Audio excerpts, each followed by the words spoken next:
We realized how much one or two or three books could ultimately change our lives. So we ultimately really just wanted to help other people tap into that as well.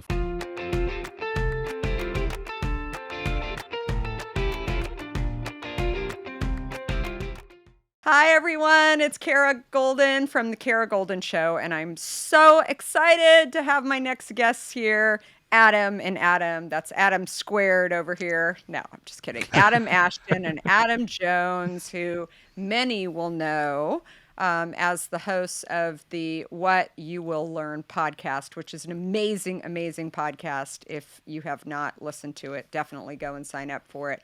But in addition, I was lucky enough to get a copy of their book. Hold on, let me pick it up. It's a big one. So the SH star T will I'll not swear in this. They can if they want to. I'm just kidding. They never taught you, and it is so so good. In fact, I'm going to be overly honest here that I have not had a chance to read your first book, and I just ordered it on Amazon because I loved this one so much. So I think you guys are, and that's big because I'm a huge reader. And for me to actually go out of my way to go and order another book, especially from the same author, is kind of a unique situation. So anyway, I'm very, very excited to introduce everybody to the world of atoms over here. So on the podcast, for those of you who are not familiar with it, they are just amazing interviewers providing so many insights from nonfiction books, introducing their listeners to just incredible authors along the way, but so much more. And in this book, there's just so many amazing examples from questions that they're asking along the way from amazing people like Seth Godin or uh, who else? Kevin Kelly from the Wired magazine. Anyway, there's so many along the way, and they're just really, really, really, really, really, really great at this stuff. So, again, it was released in June and reveals in depth lessons from these interviews. And more than anything, it just really inspired me and gave me thoughts on so many of those questions that I think about on a daily basis. So we'll hear a lot more about that. But welcome, guys. Thanks so much. That Thank was a you so great much for plug. having us, Cara. Yeah, absolutely. So tell me a little bit about so how did you like where did you two grow up? Where'd you meet? How did you guys get this connection? We both met working at a pub together. It's a real suburban, dirty old pub serving beers to the local barflies. So we're both in our early 20s at that stage. After that, I went to go travelling, so we separated ways. We didn't really connect at that stage. But when we were both at university, I was sitting there at the university pub with a beer in one hand and a book in the other. The book was How to Win Friends and Influence People. And old Ashton, he was in the corner of the pub as well, and he saw me there, and it turned out it was his favourite book and most impactful book for him. So he came up to me, and from there we really connected on books. At that stage, they both really transformed us in a few different ways. And from there, we kept meeting up on a weekly basis. We spoke about the books we were reading, the projects we were undertaking, the podcasts we were listening to. And then we thought, why don't we just record our conversations at the very beginning? Didn't think anyone would listen, which nobody did at the start. They were very raw and very rough, sort of awful podcasts to really listen to, but we've still put them up for people to just see where the journey sort of started. But yeah, that's where it started. And 6 years on now, 300 podcast episodes in. Both of us have stayed true to our goal of reading more than a book a week since we started the podcast. So over 300 books and a whole bunch of interviews through it. So it's been a wonderful journey to be a part of. Well, and I was lucky enough to be on your podcast recently. Very, very exciting opportunity for sure. I absolutely loved it. So, I just going back. So, did you both live in Australia? Did you grow up in Australia as well? Yeah, both from Australia. I was aside from a 3-year stint in Papua New Guinea, I've been in in Australia for most of my life. Very cool. Yeah. And how about you, other Yeah, Adam? both of us. I've been in Australia the whole time. I did a bit of travelling. I'd spent a bit of time at Turkey studying university, so short stint there. So we've both had a short stint overseas, but both born and raised locally in Melbourne here in Australia. Now, did you guys think that you would? I, I can't imagine that you were going to college thinking that you'd have your own podcast. But what did you think you were going to do when you grew up? I think for me, I went to a school that was heavy academic focused. It was all about working really hard, studying really hard, acing all the tests, getting as high a score as possible. So that was, I guess, the game that I was playing. That was the game that the goals that I was working towards was just getting as big a score as possible to get into the top degrees, whether that's law or medicine. Or for me, I started out studying physiotherapy because I thought that was pretty close to medicine, but I could mix a bit of sport in there as well. But really, I wasn't really thinking about it. I think I was just sort of going along with the herd, just sort of like going with the flow, not actually ever stopping to pause and think about what I actually wanted to do. I was just thinking, okay, work hard, work hard, work hard, keep going, keep going, keep going. And it was when I really started to not enjoy physiotherapy. That's the first time I really paused, I guess, after about 18 or 19 years of working hard. That was the first time I sort of pulled back and thought, okay, well, what do I sort of actually want to do? And I was pretty lost because I sort of had goals of just like, this is what I thought I wanted to do and this is what I was working towards. So I was kind of floating a bit. I changed between uni courses. I changed between jobs. I was the grades that I was used to in high school were not the grades that I was getting in university because I was floating a fair bit. And it wasn't really until I discovered books that I sort of was able to answer a lot of those questions that I was asking. What do I want to do? Who do I want to become? And so I would read How to Win Friends and Influence People. That sort of helped me get my first good real-world corporate job. I read Crush It by Gary Vaynerchuk. That helped me start my first business. I read The Rules of the Game by Neil Strauss, which helped me get a girlfriend. And so it was sort of like all these books were sort of like answering all the questions that I'd been struggling with. And had you always been kind of reading books for... I don't want to say the word help, but kind of for direction, I guess. I mean, do you feel like, people always talk about different genres, right? And do you like Stephen King novels or, has that ever been like, I hadn't. Are you a big reader or are you a very specific genre that you really focus in on? I'd say that I'd been a complete non-reader, in fact. I hadn't read anything, and I reckon that's probably part of why it was so impactful, going from zero to like all these great books, like throwing all these incredible ideas at me. I'd obviously read what I had to read in high school, but that probably turned me off. Reading things like Shakespeare and Charles Dickens and stuff like that really turned me off reading, so I'd put every book down. I didn't pick a single book up for 3 or 4 years after high school.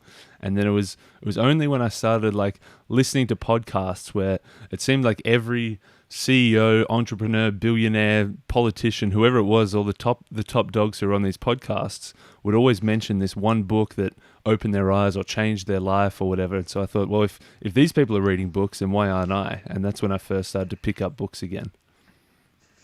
I love it. And how about you, other Adam?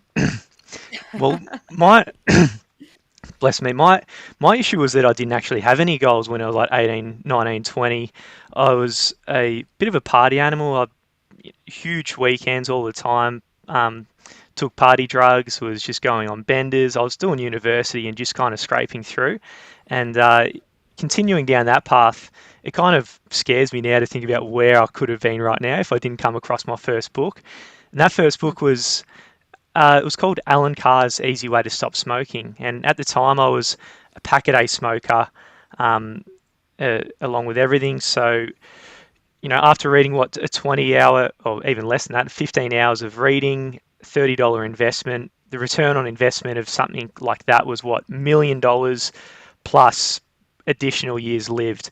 So after seeing what the return on investment of a book like that was, that's really what changed everything for me. And that dawned bit of a self-transformation, which is probably going to be ongoing forever sort of thing now. But it was about a 5-year, time period, I think, to sort of turn the boat around a little bit. but it really just swaps the habit of smoking for an equally and opposite powerful habit of reading.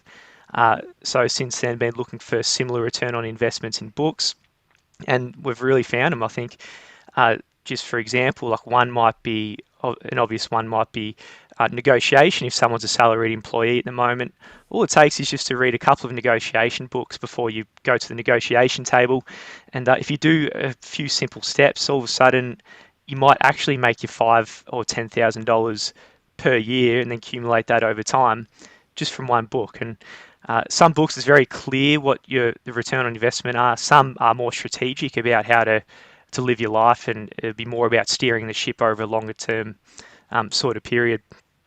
So I think growing up, just partying really, Cara, and then going forward, luckily I found books, and goals have kind of changed, and we're lucky now to be somewhat making a hobby / business out of both of something we both love and we're passionate about, which is reading, and catching up together as mates. We do a few podcasts where we have a few drinks while doing it, and it's just so much fun. So to be able to turn that into a business, which we're allowed to do in the 21st century, it's a phenomenal thing.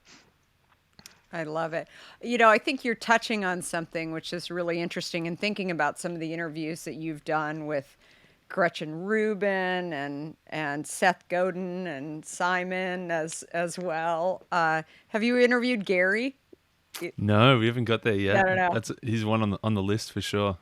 He's awesome for sure. But I think about these people, and I feel like they knew what their why was, right? I mean, Simon talks about this a lot, but they knew what their why was, and they didn't sit there and focus on, I'm going to go write a book because I'm going to go make a lot of money. I mean, maybe by the second or third one, they started to do that. But did you feel that when you've interviewed these people, that they really felt like there was a message and there was a bigger conversation that they wanted to get people dialed into, thought process that they wanted to get across to people?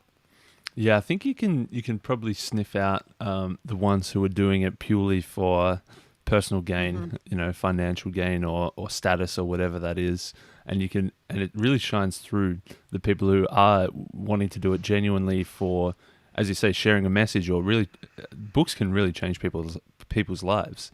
I guess for us, that's what it was as well. We realized how much 1 or 2 or 3 books could ultimately change our lives. For Jonesy, he got an extra 10 years out of life just from that one book. For me, it was a job and a business and a girlfriend from those handful of books. So we ultimately really just wanted to help other people tap into that as well. If we could give them a little taste, whether that was from our thoughts on the book or whether that was from interviewing the author, if we could give people enough of a taste of what's out there, then they can sort of tap into the books themselves. They can go out and read a couple of books and change their own lives as well. I totally agree. So in your book that I have right here, The Shit They Never Taught You. See there, I said it. So we got it out there. The shackles have been released. I was trying so hard, but I did it anyway. So you just talk about some of the questions that you asked people. Who was? I'm not gonna. I promised you that I wasn't gonna put you on the spot, but. Who's also, I won't say your favorite interview, but who were some of what was a surprising interview that you had, that you just were mesmerized by kind of the messages that they were getting out there? I'm curious. I'm going to go with Robert Greene. Wasn't necessarily I'd say a full surprise. He's our favorite author, right? He's written Laws of Human Nature, Seduction, 48 Laws of Power, and he's got a new book coming out soon, which we're going to have him on the show again. But it was just an opportunity, right? Like to speak to a mentor you got through books. You spent 20 or 30 hours reading their books, and then all of a sudden you got him standing in front of you, and you can ask him really poignant and straight questions that are somewhat personal. So I did ask him a personal question, because he talks a lot about developing like a dark side or a shadow and somewhat of assertiveness within your personality, because a lot of the self-help genre especially, it kind of misses that part of life, and if it's all a bit too positive, you might lose some of your assertiveness in the process of trying to transform yourself into just something that's just purely positive. anyway, so I was experimenting with that at the time, and I kind of told him the story of what happened to me, and I was fumbling around, and I just stuffed it all up, and his facial reaction was like, oh, just like somewhat disgusted at the way I did it. But that was just a really fun interview to have, just to connect with a mentor personally, and you can ask personal things, but still relevant to all the listeners who are all going through a similar journey as we are. Yeah, definitely. I found that a few years ago, I was able to meet Sting, and I think that was kind of for me, somebody that writes and somebody you should grab some of these musicians who are writing music too. That it's it really is kind of like a book as well. I mean, a lot of the copy that is. Lyrics that is put into songs as well. So there's an idea, Yeah, nice. a spin-off of your existing podcast, right? What is it? good. What's the We'll have meaning? Sting. Yeah, no, Sting is he's a pretty cool character for sure. So, so one of the people that you talk about in not only your book, but just I've heard you mention is Simon Sinek. So, do you want to share a little bit more about that interview? That was a great interview. We'd sort of teed it up, sort of January, February 2020. He was coming to Melbourne. He was coming to give a presentation, and we'd arranged through him and his team that we were going to go to this event. We were going to sit down with him face to face and chat to him, do our podcast interview in person, which we're super excited for. Obviously, he's got the third biggest TED Talk of all time, massive books, 3 or 4 of his books that we've read and we've featured on the podcast. So we were super excited for it. And then I think everyone knows what happened about the middle of March in 2020, that no longer Simon was coming to Melbourne anymore. We were all stuck at home for a fair bit of time. So thankfully we were able to do it virtually. So we were able to keep that sort of same time slot. The only thing, the time slot was a little bit different this time, because the time it was going to be in Melbourne versus the time it was going to be in the US meant we were up at 3 a.m. to chat to Simon. But it was really I think just the timing was just so fantastic. Like his book, The Infinite Game, it's all about thinking about the long term, not just thinking about the hour to hour, the day to day, the week to week, but thinking about the years or the decades or the generations. And so whilst there was obviously the worldwide pandemic that was forcing everybody into short-term thinking, into panic buying toilet paper at the supermarket, into all of these short-term problems, we were able to just sort of take a pause and take a look at the longer term. So whilst it was a extremely uncertain and uncomfortable and really unprecedented situation for everybody who living today, he was able to just pull back and say, well, look, there is light at the end of the tunnel. Things are going to change. Things always change. This is obviously going to be a very big and very rapid change, but ultimately everyone's going to work it out. Definitely. So your book was really, I guess, in response to the question, what is the best lesson that you've come across? And there's so many good ones in here too. So you've given me so many ideas for more of my lessons, because I always have a hard time with that one in particular, because when people ask me that question. But I think, some of the ones that really struck me are, really around, there was one actually in particular, I'm looking at what chapter it was from, chapter 90. Yes, that's right, you guys. 90 chapters. But don't let it scare you. On how we think. So do you want to just share a little bit more about that? What's if you 90? remember that one in I don't particular, even not to remember. put you on the spot because you can't remember everything. It might have along been the Daniel, way. a lot of it, It was Daniel Kahneman. Kahneman. Nice. Well, the book, so what we do is we've got Thinking 115 fast and chapters. slow. Yeah. 115 chapters where they're all inspired by an individual book.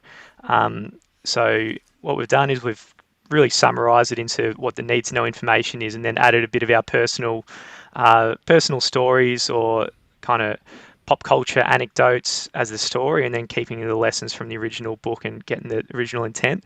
So yeah, this one, How We Think, it was inspired by Daniel Kahneman's Thinking Fast and Slow, we were lucky which to I have him. loved, by the way. It's a That good book book, was isn't it? incredible. It's one of my favorites. Powerful. Yep. Well, he really just pioneered behavioral economics.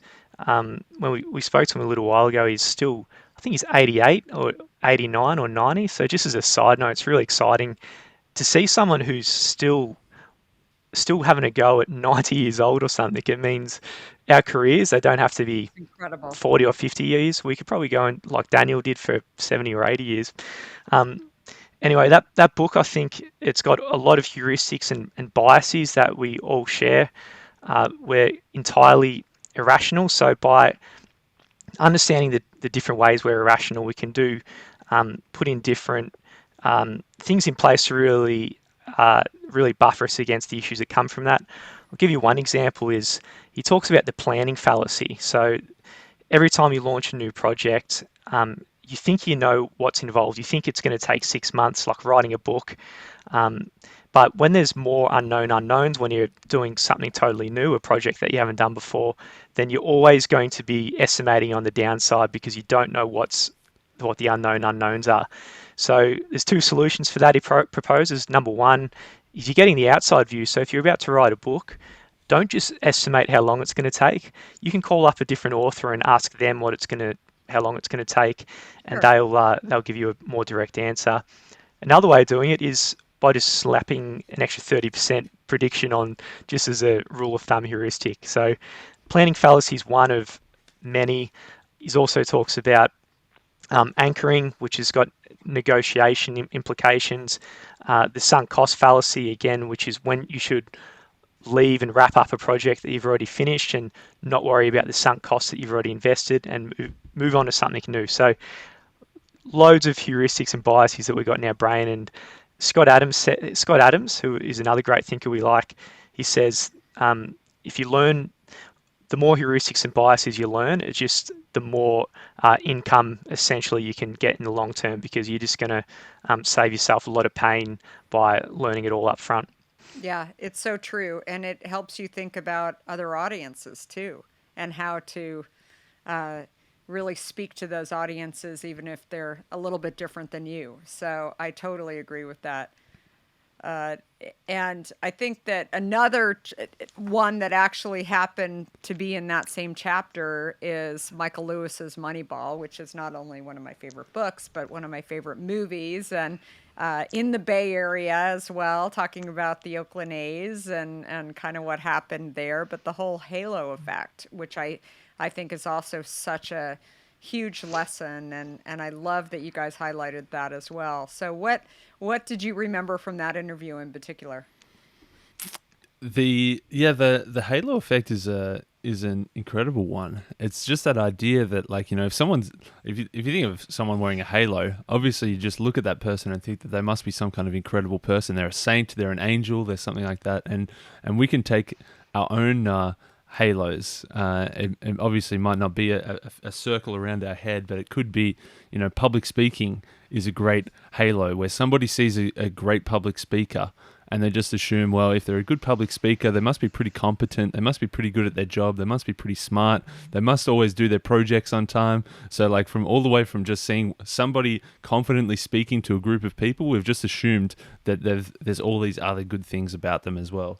Unfortunately, it probably works the other way as well. If you see somebody who's unshaven and a bit smelly, then from that one small piece of information about themselves, you assume, okay, they're not keeping themselves clean and together.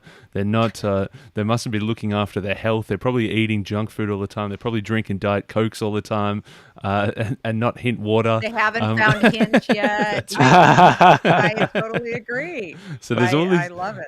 There's all these things from this one small piece of information that we assume about people as well. So those halo effects, they can really work for you, or you can really work. They can really work against you if you're not careful. Yeah, I feel like so often, I mean, just reading through this book too, and again, this is probably a different podcast altogether, but it kind of speaks to what we learn and what we think is right. I mean, we go through, you talked about school and education, and how I always talk about it in the corporate ladder, how I thought that the goal was to go to school, get a job, become a manager, become a director, become a VP, maybe a CEO, and then you've hit like the That's it. kingdom, Yeah. right? That's it. And yet Mm.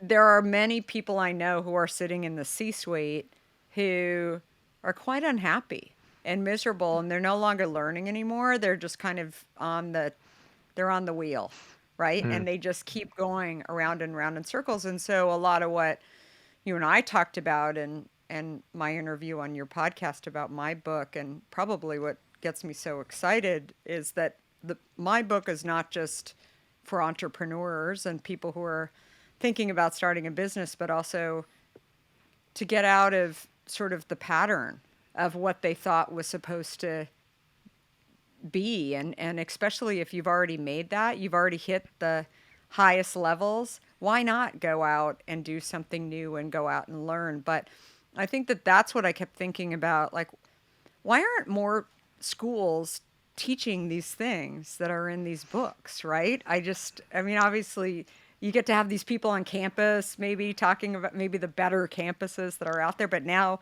they're on podcasts like yours, which is amazing. But it's kind of depressing that there aren't more people teaching. Maybe you guys should start your own class. Like, maybe you should start your own school.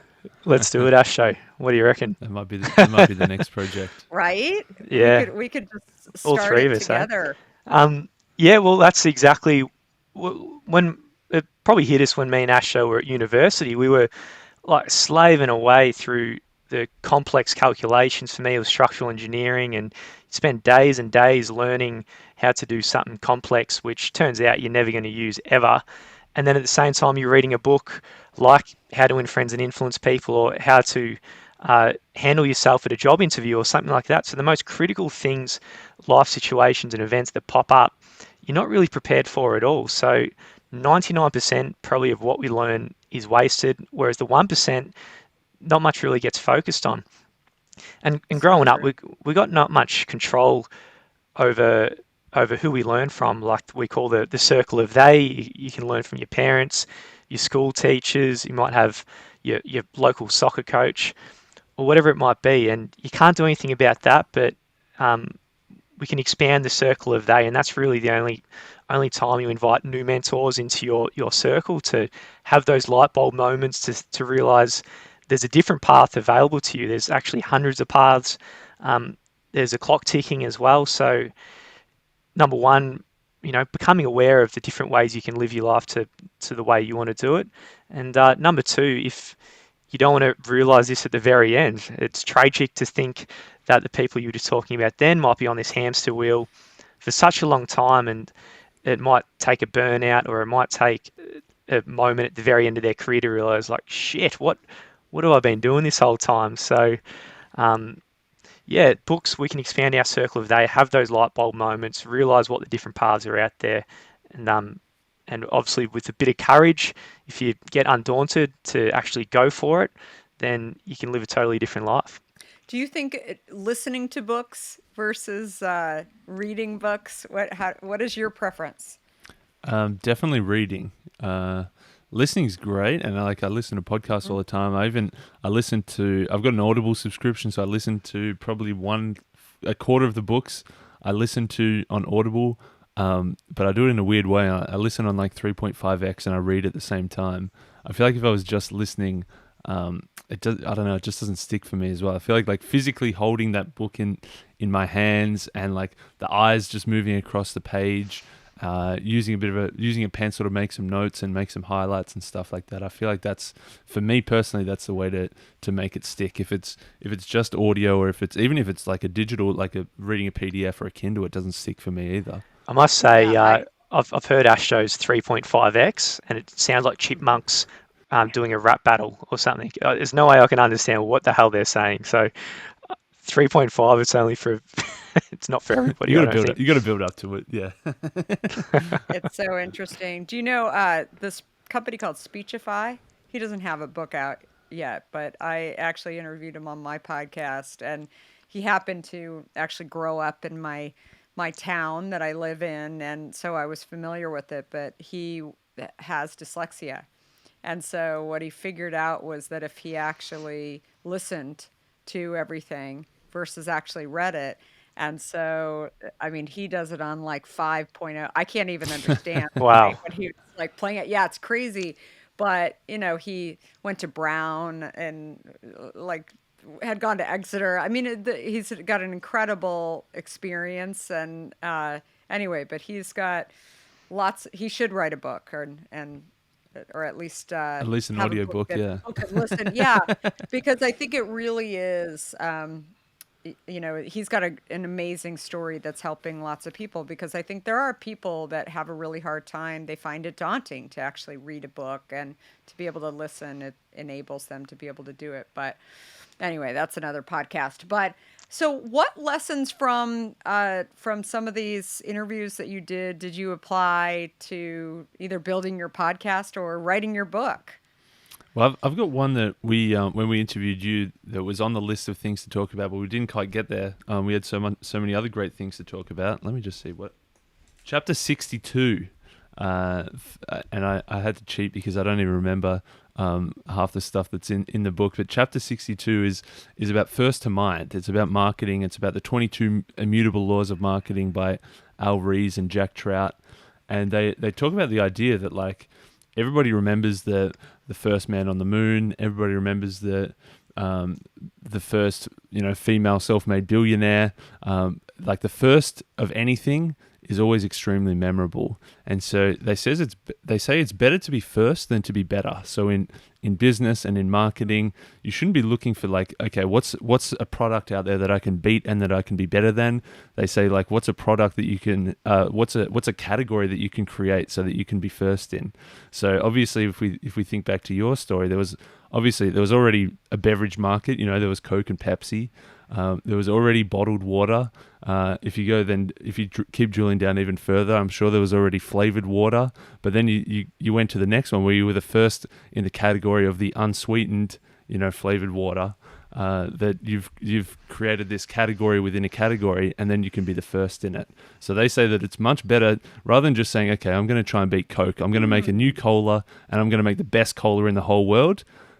I don't think anybody can knock off Coke at this point. It's going to be almost impossible. You'd have to be like 1,000 times better than Coke to knock off Coke. But if you can create a new category where you can be the first in, that's a much better approach to marketing and to creating a new product than just trying to be the best. Yeah, it's interesting. I mean, I the one thing that I would say is that look, prior to launching Hint, I worked for a company called America Online, and when they acquired my little startup what I was a part of, I mean, they were easily number 3, America Online. They were an online service. There was companies called Prodigy and CompuServe that were out there.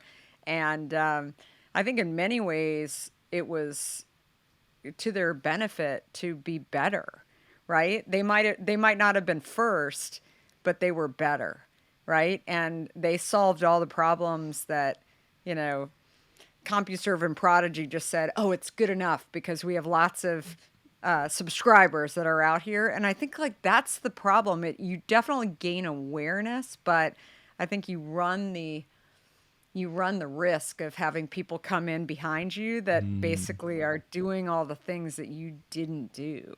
But on the other hand, when you have an opportunity when other people come in I talk about it in my book, to actually expand the category, expand the awareness of the category. And it is great to be first, but often I think, it's harder to be first in many, Definitely. many ways because you have to get the consumer to catch up to where you're at. But yeah, it's an interesting one for sure. So what's a book that everyone, based on all of your books, you mentioned a couple of them, but what do you think is a book everyone should read besides Undaunted, of course? I mean, I'm sure that was like Jamie on the took our tip of your answer. tongue. No, I'm just kidding. Well, we've got 9 different categories in our book over different spaces. So I think the one that covers everyone, because I guess, most people are interested in business, but yeah, everyone, if they actually just had a few different habits into their life, then things would change. So I'd say for the first book you've ever read, I'd go with a very cliche book in the self-help genre, but it's really is a powerful book, Seven Habits of Highly Effective People. There's 7 different habits there. I mean, number 1 being proactive. Um, Number 2, I think, is I should know these off by heart by now. First things first, and just these simple habits at the very start. I think if you take them on, it's going to really give you the opportunity to actually forge a new path and take a new direction. So that's number 1. If you've never read a book, but some people have read 100 books, and that's probably going to be a bit boring for them. I'd say if you're up to your 100th book and you haven't read it yet, I'd go with Laws of Human Nature by Robert Greene, because it delves really deep into everyone's psyche, and reveals parts of your personality that you probably aren't aware of until you read a book that's as revealing and insightful as that. So with that, you can change and integrate new parts into your personality as well. And different thing, I'd say.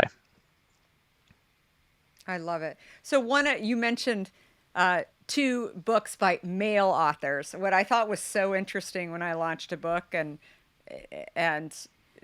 definitely it was categorized into a couple different places, business and self-help, was that there weren't as many women that were writing business books, which I thought was, again, that wasn't my purpose. I didn't sort of show up to say that I was like, but I think it's interesting because you naturally, and I know you interview women, I'm not jumping all over your case or anything. It's really interesting that I think a lot of the top books that are out there, there are good books, but Sheryl Sandberg wrote Lean In, and there's books that are really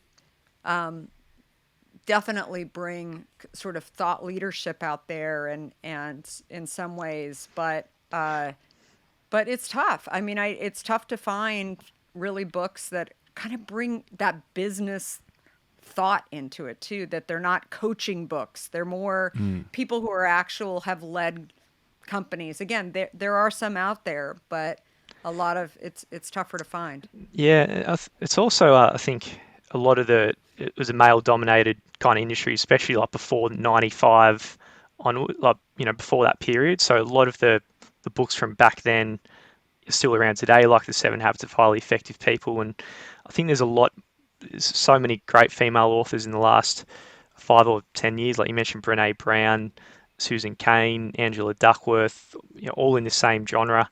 And another one, Gretchen, of course. Yeah. And probably our top, probably after 7 Habits, would say Carol Dweck's mindset as well. So yeah, there's absolutely plenty out there.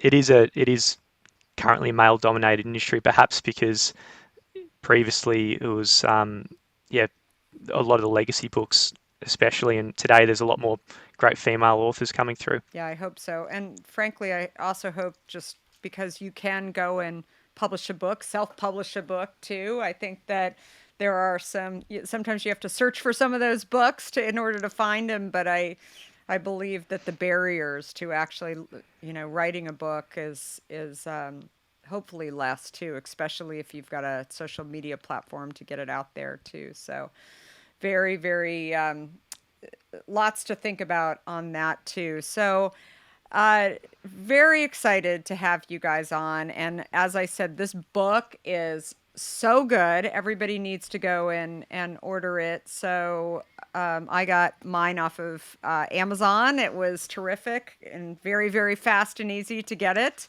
And like we talked about, I mean, there's it's coming out on Audible, you said, soon? Yeah, definitely. Yeah, it's coming on Audible very soon. We've got it on a few other audio platforms as well. It's 170,000 words. It's 700 pages. You don't have to read the whole lot.